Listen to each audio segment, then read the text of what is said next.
Halo adik-adikku, apa kabar semuanya? Alhamdulillah kalau begitu. Oke, sebelum kuliah kita hari ini akan mulai, saya mau membahas sedikit saja. Materi ini adalah materi yang setelah saya evaluasi dari tugas kita, yaitu terkait dengan kebiasaan positif, bahwa di sini sebagian besar bahwa adik-adik itu kesusahan terkait dengan manajemen waktu. Nah, pas sekali ya, di kuliah pengembangan personal ini kita akan membahas terkait manajemen waktu. Semoga materi ini dapat bermanfaat untuk adik-adik nantinya dan juga bisa diaplikasi di keseharian adik-adik, baik di lingkungan kampus maupun di lingkungan sosial. Oke, kita mulai ya. Nah, sebelumnya kita harus tahu dan memahami apa yang disebut dengan manajemen waktu. Nah, manajemen waktu ini adalah aktivitas yang menggunakan kesempatan yang tersedia untuk mencapai tujuan-tujuan penting dalam hidup. Memanfaatkan waktu dengan baik karena waktu penting tidak dapat diganti, tak dapat disimpan, dan tak dapat kembali lagi. Jadi, manajemen waktu ini merupakan aktivitas dengan kita menggunakan dan memanfaatkan kesempatan sebaik-baiknya untuk mencapai tujuan-tujuan penting yang ada dalam hidup kita.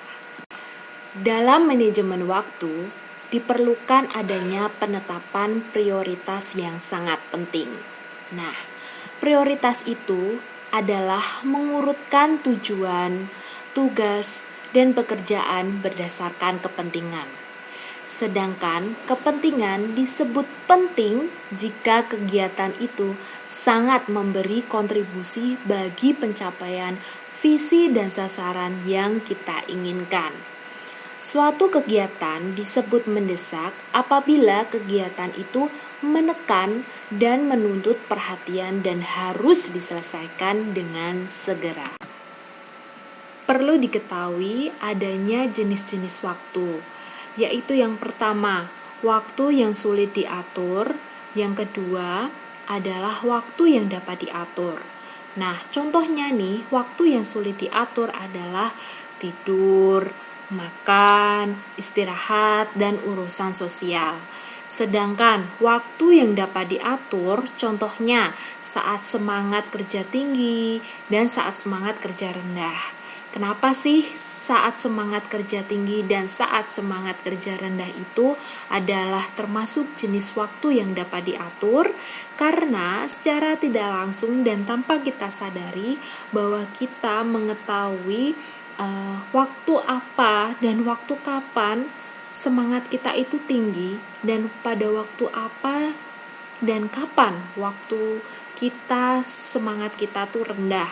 Contoh mungkin adik-adik di sini ada yang semangat saat mengerjakan tugas atau bekerja di malam hari, tapi semangatnya kendor kalau dia itu mengerjakan di waktu pagi hari atau siang hari. Sebaliknya begitu, ada juga adik-adik di sini yang lebih semangat mengerjakan tugas atau pekerjaan di pagi hari dan tidak semangat kalau mengerjakan di malam hari. Sekarang kita masuk ke pokok materi perkuliahan kita, manajemen waktu. Nah, jika kamu ingin mengatur waktu, pilihlah waktu yang dapat diatur dan kenalilah waktu puncak di mana dapat memanfaatkan waktu secara efektif. Waktu puncak adalah waktu di mana orang mudah menyelesaikan pekerjaannya. Kerjakan tugas dan kerjaan pada waktu puncak kamu. Misalkan nih, waktu puncak kamu itu di waktu pagi hari, atau di siang hari, atau di sore hari, atau bahkan bisa jadi di malam hari. Maka kerjakan tugas dan kerjaan kamu di waktu puncak kamu. Nah, sedangkan tugas ringan atau tugas yang tidak membutuhkan tenaga atau pikiran yang banyak dan yang berat, maka kerjakan di waktu lembah. waktu lembah ini adalah waktu di mana orang susah menyelesaikan pekerjaannya. Biasanya nih, waktu lembah ini adalah waktu di mana orang itu semangat atau etos kerjanya menurun. Nah, jadi kerjakan tugas yang tidak membutuhkan tenaga dan pikiran yang banyak. Gunakan tugas itu dan kerjakan tugas itu di waktu lembah kamu. Apabila kebiasaan baik ini bisa kamu atur dengan baik dan mekar lagi maksud saya yang benar, maka tidak akan menimbulkan rasa frustasi atau stres. Untuk dapat mengelola waktu, maka kita membutuhkan langkah-langkahnya. Yang pertama nih, catat tujuan, rencana, dan prioritas, dan pelajari kembali. Jadi, kamu catat tujuan kamu, rencana kamu, dan prioritas kamu, lalu kamu ulangi lagi atau review kembali tujuan, rencana, dan prioritas kamu. Apakah ini penting? Apakah ini memang sangat penting? Nah, itu bisa direview kembali. Lalu yang kedua, buatlah rencana kerja periodik atau program kerja. Misalkan nih, buat jadwal harian atau menulis pada buku agenda. Jadi nggak harus buku agenda ya, karena kan sekarang ini kita sudah dimudahkan dengan aplikasi yang mirip dengan buku agenda yang di smartphone. Nah, kita bisa memanfaatkan aplikasi itu untuk membuat jadwal harian kita atau menulis. Kalau saya lebih senang atau lebih suka tetap menulisnya tuh di buku agenda gitu. Jadi lebih suka coret-coretan di buku agenda. Nah, kalau buku agenda itu nggak harus yang besar, tapi bisa, kalau saya sih lebih suka yang buku agendanya yang kecil kayak gini.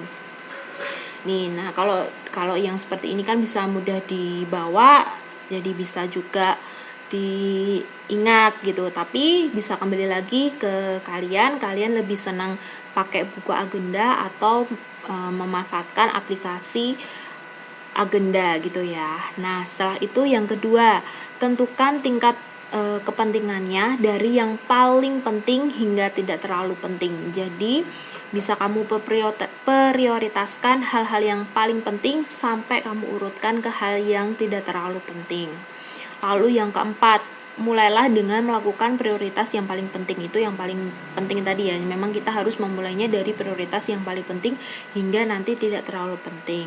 Lalu yang kelima, tandailah tanda centang atau apapun itu, tidak harus tanda centang ya, padahal yang sudah kamu selesai buat. Jadi misalnya kamu sudah melakukan suatu hal tersebut, maka kamu tandailah tanda centang. Tapi nggak harus tanda centang ya, di sini boleh terserah kamu, bahwa yang penting itu menandakan bahwa kamu sudah menyelesaikan pekerjaan itu atau suatu kegiatan yang sudah kamu rencanakan.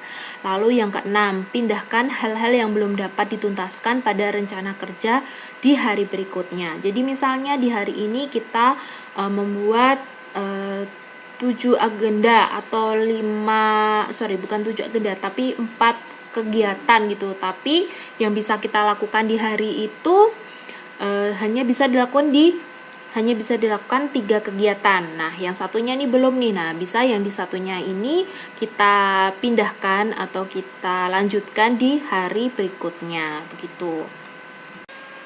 Terkadang nih ya, atau malah justru sering gitu, kalau kita mau melakukan hal-hal terkait dengan manajemen waktu dan mengelola waktu, itu kadang-kadang ada aja hal-hal yang membuat waktu terbuang kita.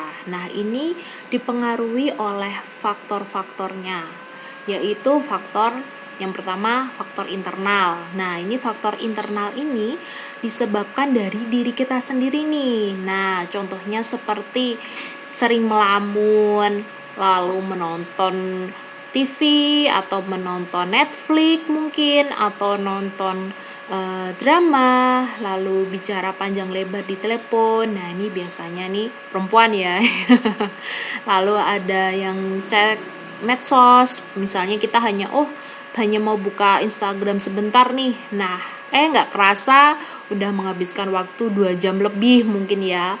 Lalu cek e-commerce, misalnya di Shopee ada diskon apa sih yang menarik gitu kan. itu bisa jadi misalnya cuma ngecek sebentar sih 5 menit gitu, bisa jadi malah 1 jam gitu, lalu main game dan sebagainya. Mungkin di sini adik-adik bisa mencontohkan apa faktor internalnya. Nah, lalu faktor eksternalnya. Nah, kalau faktor eksternal ini lebih disebabkan dari orang lain atau lingkungan sekitar.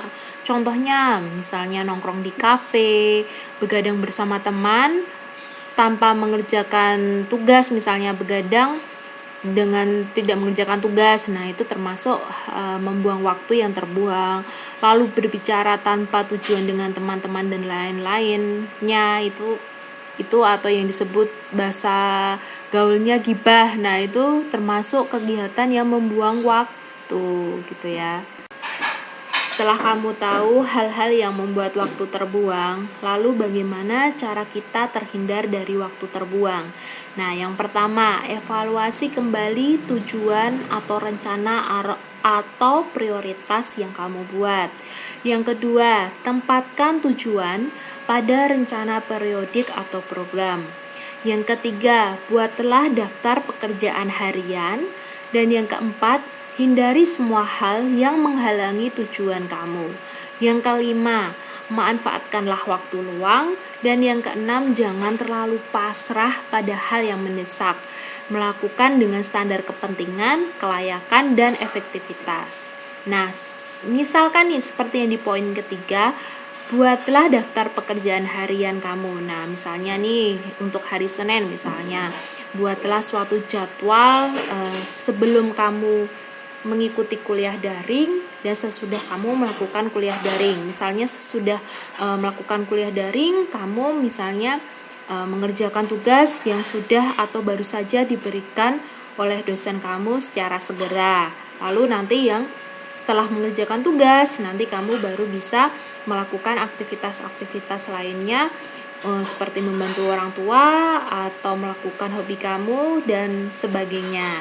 Nah, setelah itu hindari semua hal yang menghalangi tujuan kamu. Misalkan kamu sering terlambat masuk kuliah daring. Nah, kamu hindari nih hal-hal yang bisa membuat tujuan kamu itu terhalangi. Misalnya ya jangan begadang kalau kamu memang susah bangunnya. Nah, begitu. Lalu memanfaatkan waktu luang ya. Nah, ini pas banget apalagi di momen kuliah online seperti ini. Nah, perlu kita memanfaatkan waktu luang kita dengan bisa mengisi hal-hal yang bermanfaat atau yang bisa berguna bagi kita nantinya, gitu ya. Dalam manajemen waktu itu diperlukan adanya strategi. Nah, salah satunya adalah strategi penjadwalan. Yang pertama nih, buat daftar kegiatan yang akan dikerjakan. Nah, daftar kegiatan ini bisa atau dikelompokkan menjadi 4 poin. Yang pertama, aktivitas rutin terjadwal seperti kuliah daring, deadline, baik itu tugas mandiri maupun tugas kelompok. Yang kedua, aktivitas rutin tidak terjadwal yang waktunya fleksibel seperti olahraga. Yang ketiga, aktivitas insidental terjadwal, yaitu aktivitas tidak rutin yang waktunya sudah diatur sejak lama seperti reuni atau acara kegiatan kampus. Yang terakhir, aktivitas insidental yang tidak terjadwal. Misal, kegiatan yang tiba-tiba harus dikerjakan dan biasanya sifatnya sangat mendesak. Misalnya nih, tiba-tiba kamu mengalami sakit perut atau luka. Nah, itu harus langsung berobat ke rumah sakit. Nah, ini termasuk ke aktivitas insidental yang tidak terjadwal.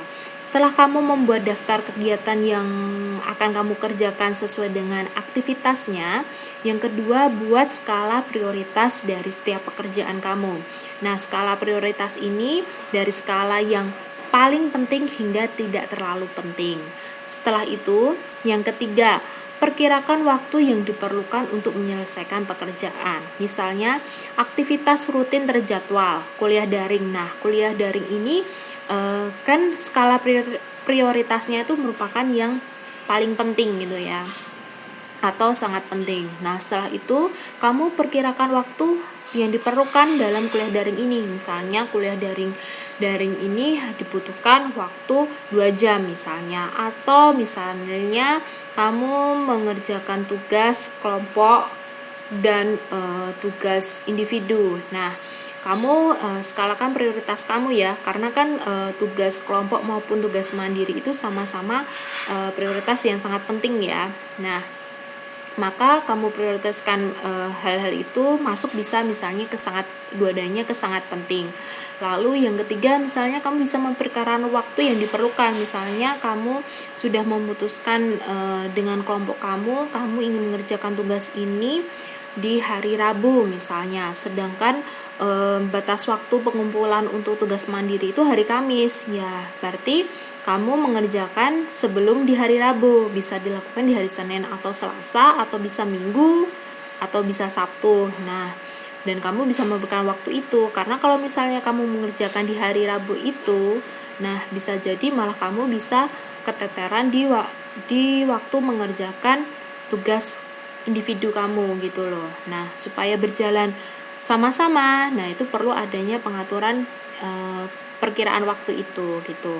Lalu yang keempat, alokasikan waktu untuk setiap kegiatan. Nah, tadi yang seperti yang tadi saya sudah contohkan, mengalokasikan waktunya itu seperti misalnya tugas kelompok disepakatkan 2 hari Rabu. Jadi kita mengalokasikan waktunya dengan oke, kalau begitu sebelum hari Rabu saya akan menyelesaikan tugas-tugas individual saya. Mungkin memperkirakan misalnya kalau yang individual ini tadi yang perkirakan waktu, saya membutuhkan sehari, ya sudah saya kerjakan di hari Senin atau hari Selasa. Nah, terus butuhkan waktu mungkin 2 jam atau 5 jam untuk menyelesaikan pekerjaan ini gitu. Terus kok misalnya begitu juga dengan tugas kelompok, misalnya hari Rabu, oke, kita ketemuan hari Rabu, dimengalokasikan waktunya mungkin sekitar 5 jam untuk berdiskusi, atau mungkin cukup hanya 3 jam saja. Lalu yang terakhir, setelah kamu menerapkan 1 sampai 4, lalu kamu evaluasi penerapan jadwal ini. Nah, misalnya kamu mengevaluasi tugas kelompok kamu atau tugas mandiri kamu. Oke, setelah saya menerapkan mengerjakan tugas saya, misalnya deadline-nya hari Kamis, saya mengerjakan sebelum hari Rabu, karena hari Rabu saya mengerjakan tugas kelompok dan ternyata berhasil dan semua tugas berjalan lancar dan selesai tepat pada waktunya. Ya sudah, berarti penerapan jadwal ini baik dan bisa diteruskan. Atau malah justru sebaliknya, malah tidak bisa atau tidak mampu, maka perlu adanya evaluasi lagi. Apakah harus yang ada yang dirubah, yang untuk cara kita mengerjakan secara individunya atau mengerjakan secara kelompoknya. Nah, itu perlu ada evaluasinya. Itu yang dimaksud dengan evaluasi penerapan jadwal. Nah, strategi penjadwalan itu sangat penting ya, dan manfaatnya tuh banyak, karena dengan strategi penjadwalan ini itu bisa mengurangi dan menghindari kita dari sifat lupa. Nah, mungkin bisa jadi atau bisa jadi dialami oleh adik-adik bahwa kita masih lupa tugas-tugas kita apa yang sudah diberikan oleh dosen kita, sampai lupa mengumpulkannya hari apa, jam berapa. Nah, mungkin dengan strategi penjadwalan ini bisa membantu adik-adik semua untuk lebih teratur dalam manajemen waktu. Mengapa kita sering menunda waktu? Nah, kenapa ya? Karena kita menghindari hal-hal yang dianggap tidak menarik, tidak penting, atau tidak menyenangkan secara pribadi. Jadi kita menunda-nunda karena tidak ada ketertarikan pada hal tersebut. Yang yang kedua, itu adalah tugas sangat kompleks atau rumit, jadi membuat kita turun motivasinya. Harusnya kita coba berpikir berlawanan dengan kalau tugas kita sangat kompleks atau sulit, jadi membuat kita naik motivasinya. Jadi kan kita jadi semangat untuk mencari tahu, semangat kita bertanya kepada orang yang bisa, atau bisa diskusi dan bertanya langsung kepada dosen yang bersangkutan. Nah, Kenapa itu sangat menunda waktu ya? Karena tugas sangat kompleks ini dan menurunkan motivasi. Nah, lebih baik lagi kalau kita berpikiran secara berlawanan seperti yang tadi sudah saya sebutkan tadi. Lalu yang ketiga, merasa masih memiliki waktu yang banyak. Wah, ini sering banget nih ya dialami oleh semua orang gitu ya. Jadi kalau kita merasa, deadline-nya masih 2 minggu lagi kok, jadi ya tenang aja deh, masih memiliki waktu yang banyak kok untuk mengerjakan ini gitu. Tapi setelah mendekati akhir deadline atau bisa jam-jam sebelum deadline gitu baru mengerjakan seperti itu. Nah, itu akibat dari kita menunda waktu gitu. Lalu yang terakhir nih, sifat yang susah banget bisa dihilangkan mungkin bisa dipunyai oleh semua orang atau kebanyakan orang itu yaitu kata malas. Nah, ini adalah suatu sifat yang susah banget mungkin yang harus dihilangi dan butuh tenaga banyak untuk kita dapat menghilangkan rasa malas ini. Sudah tahu ya kenapa kita sering menunda waktu? Nah, di slide ini saya memaparkan ada 4 kuadran waktu yang berbeda. Nah, 4 kuadran ini merupakan suatu memuat kegiatan-kegiatan yang berbeda dan diwakili oleh satu tipe orang tertentu. Nah, kira-kira nih, adik-adik ini termasuk di kuadran keberapa? Apakah di kuadran 1 atau di kuadran 2? Atau di kuadran 3, bisa jadi di kuadran keempat. Nah, kita bahas satu-satu ya. Oke, yang pertama nih, kuadran 1. Kuadran 1 ini merupakan kuadran penting dan mendesak. Nah, penting dan mendesak ini dicerminkan kepada orang yang suka menunda-nunda. Contohnya, ujian besok, ya sudah, aku belajarnya malam aja, malam sebelum besok ujian, atau yang disebut dengan kebut semalam. Lalu yang kedua, terlambat masuk kuliah. Ayo, siapa yang di sini suka masuk kuliahnya terlambat? Nah, berarti masuk ke kuadran 1 nih. Yang ketiga, tugas yang harus diselesaikan hari ini itu tidak dikerjakan segera tapi ditunda-tunda dulu sampai baru dikerjakan 1 jam sebelum pengumpulan.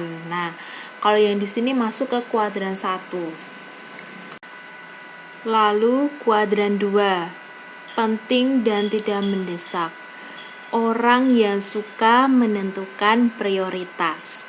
Nah, orang yang suka menentukan prioritas itu seperti merencanakan, menetapkan sasaran, dan tugas yang harus selesai dalam minggu ini. Nah, misalnya tugas yang harus diselesaikan dalam minggu ini, maka segera diselesaikan dan dikerjakan oleh orang tersebut tanpa harus menunda-nunda atau baru mengerjakan di detik-detik terakhir pengumpulan. Lalu yang ketiga, dia suka berolahraga atau nggak hanya olahraga sih, tapi lebih ke kebiasaan positif itu. Nah, itu contohnya seperti berolahraga. Lalu yang terakhir, membina hubungan relasi dengan baik. Nah, di kuadran 2 ini, orang yang suka menentukan prioritas ini merupakan contoh hal yang baik. Yuk, kita langsung ke kuadran 3. Kuadran 3 ini itu adalah kuadran yang tidak penting dan mendesak. Atau kalau dicontohkan, orang yang yes man. Maksudnya yes man itu apa sih, Bu? Yes man itu orang yang tidak bisa mengatakan tidak.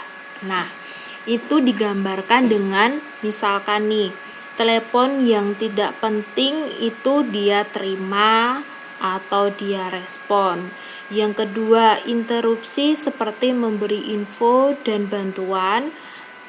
Misalnya ada telepon yang tidak penting, lalu diinterupsi dengan memberi info dan bantuan, lalu ada masalah kecil dengan orang lain dan tekanan dengan sesamanya.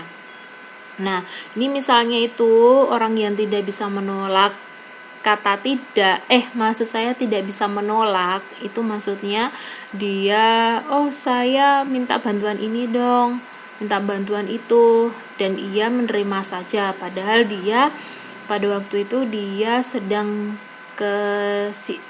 riweh atau sedang sibuk gitu, tapi karena dia merasa tidak enakan dengan orang tersebut, maka dia mengiyakan, padahal dia dalam segi waktu atau kemampuan itu tidak mampu. Nah, itu masuk ke kuadran 3. Lalu kuadran 4. Sedangkan di kuadran 4 ini itu kuadran yang tidak penting dan tidak mendesak. Kalau diwakilkan dengan orang ini masuk ke orang yang pemalas. Contohnya seperti dia terlalu banyak nonton TV, terlalu banyak main game misalkan, atau maraton jalan-jalan dari mall ke mall, membuang-buang waktu dengan hal-hal yang tidak bermanfaat. Nah, ini adalah suatu kuadran waktu yang dicontohkan oleh kegiatan yang berbeda-beda yang diwakilkan oleh satu tipe orang tertentu. Nah, kira-kira nih, adik-adik semua di sini itu masuk ke golongan kuadran berapa sih? Nah, komen ya di komentar ini. Dari keempat kuadran itu, kuadran yang kedua adalah sifat yang ideal dan patut kita contoh dan patut kita tiru maksud saya. Nah, kenapa? Karena di kuadran 2 ini adalah orang yang suka menentukan prioritas. Kenapa kita harus menjadi orang yang suka menentukan prioritas? Karena akibatnya kalau kita hidup di kuadran 2, maka hidup kamu menjadi terkendali dan teratur serta mencapai keseimbangan hidup kita dan mencapai prestasi yang tinggi. Lalu, bagaimana cara menemukan lebih banyak waktu di K2 atau kuadran 2? Yang pertama, cuutkan kuadran 1 dengan mengurangi sifat menunda-nunda. Jadi, kalau kita mempunyai pekerjaan atau tugas, segera kerjakan dan laksanakan. Yang kedua, katakan tidak terhadap kegiatan-kegiatan kuadran 3 dengan belajar untuk mengatakan tidak terhadap hal-hal yang tidak penting yang menarik kamu dari hal-hal yang memang penting. Jadi kamu perlu bisa memilih dan memilah mana hal-hal yang memang itu penting untuk kamu dan memang itu tidak penting buat kamu. Nah, di sini kita perlu adanya tindakan tegas. Kalau dipikir nih ya, menjadi orang tegas itu susah-susah gampang loh. Tapi kalau kita bisa belajar menjadi seseorang yang memiliki sifat tegas itu tidak ada buruknya kok gitu loh ya. Karena bukan berarti kita tidak mau membantu orang lain. Kalau kita bisa bersikap tegas terhadap orang lain pun dapat menghormati kita dan tidak seenaknya ataupun memanfaatkan kita. Yang ketiga, kurangi kegiatan-kegiatan yang bermalas-malasan di kuadran 4. Jangan berhenti melakukan hal-hal ini. Jadi hanya saja kurangi frekuensinya. Jadi kamu boleh bermalas-malasan, tapi hanya mengurangi frekuensinya saja. Misalnya kamu tuh bermalas-malasan bisa seharian penuh. Nah, maka kita coba berlatih menguranginya dengan awalnya setengah hari. Nanti baru kita majukan lagi dengan berapa jam. Misalnya kita bermalas-malasan misalnya cukup 5 jam saja, nanti 5 jam selanjutnya kita bekerja begitu, atau melakukan kegiatan-kegiatan yang perlu kita kerjakan. Nah, ingat ya, kalau sifat rileks itu ada di kuadran 2. Kalau rileks yang berlebihan itu adalah di kuadran 4. Nah, kita memang perlu rileks itu memang perlu untuk menyeimbangkan tubuh kita agar kita tidak terhindar dari kata stres gitu. Tapi kalau rileks yang berlebihan nanti jatuhnya jadi malas, malah jatuhnya di kuadran 4. Nah, memang perlu kita contoh untuk kita contoh seperti orang yang ada di kuadran 2 ya, dengan orang yang suka menentukan prioritas mereka gitu. Orang yang ingin mencapai kata kesuksesan itu pasti ada hambatannya. Nah, begitu juga kepada orang yang ingin belajar menjadi orang yang menyukai dan bisa menentukan prioritas mereka, itu pasti ada hambatannya. Nah, hambatan itu perlu kita ketahui supaya kita bisa lebih siap untuk mengantisipasi apabila hambatan itu datang. Nah, ini adalah hambatan penentuan prioritas. Nih, ini sudah saya pisahkan, ada wilayah berani dan wilayah nyaman. Nah, hambatan dalam penentuan prioritas ini biasanya ada di wilayah nyaman, karena hal-hal yang senang kulakukan, relaksasi yang berlebihan, kemudahan, hal-hal yang aku suka atau sudah biasa dilakukan, kepastian, bebas dari risiko, ini juga merupakan salah satu hambatan dalam penentuan prioritas. Nah, kalau wilayah berani ini adalah suatu hal-hal yang belum pernah dicoba. Di saat-saat kita berat, adanya peluang, adanya rasa berani, ada hal-hal yang ditakutkan, adanya rasa petualangan. Nah, ini merupakan bisa menjadi suatu hal yang bisa untuk kita tentukan prioritas kita, mana yang penting dan mana yang tidak penting. Jadi, jangan biarkan ketakutan kamu itu menghambat kamu untuk menentukan prioritas. Lalu, taklukkan diri kamu saat menghadapi cobaan. Dan katakan untuk berani berkata tidak apabila kamu sedang sibuk atau sedang kesusahan atau sedang lagi melakukan pekerjaan yang banyak yang belum dapat kamu selesaikan. Nah, di sini adalah hambatan-hambatan ada di 2 poin ini. Nah, kalau kamu bisa tahu wilayah apa, wilayah nyamanmu apa, wilayah beranimu apa, nah itu bisa kamu tahu hambatan-hambatan apa yang bisa menentukan prioritas kamu, dan secara otomatis kamu tahu prioritas apa yang penting dan tidak terlalu penting dalam kehidupan kamu. Nah, setelah kita tahu hambatan dalam penentuan prioritas ini, maka kita perlu adanya kiat untuk menentukan skala prioritas ini. Yang pertama adalah serius bekerja. Yang kedua, melatih kebiasaan positif dan mengurangi kebiasaan negatif. Yang ketiga, menggunakan waktu secara efisien dengan mengisinya kegiatan-kegiatan yang positif, kegiatan-kegiatan yang lebih produktif gitu. Yang keempat, penentuan prioritas adalah diri kita sendiri. Jadi menentukan prioritas itu ada dalam diri kita, visi kita apa, misi kita apa. Nah, itu juga bisa membantu kita dalam menentukan prioritas kita. Karena penentuan prioritas itu ada dalam diri kita, bukan orang lain gitu ya. Karena yang menilai sangat penting atau tidak terlalu pentingnya prioritas itu adalah kita sendiri. Belum tentu loh ya prioritas kita dengan orang lain itu berbeda gitu ya.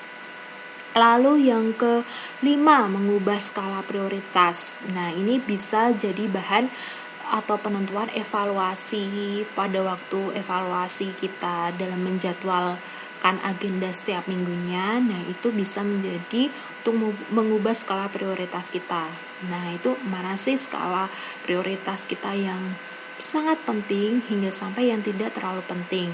Nah, itu juga bisa bermanfaat bagi kita kalau misalnya kita mengerjakan tugas atau pekerjaan tertentu yang memerlukan waktu puncak kita, dan itu prioritasnya masuk ke yang sangat penting. Nah, itu bisa untuk merubah kita dalam mengubah skala prioritas kita gitu ya. Jadi bisa bersifat fleksibel, ditentukan dengan kebutuhan kita, dan itu bisa sebagai bahan pertimbangan atau evaluasi kita dalam memperbaiki penjadwalan atau agenda kita harian kita nantinya.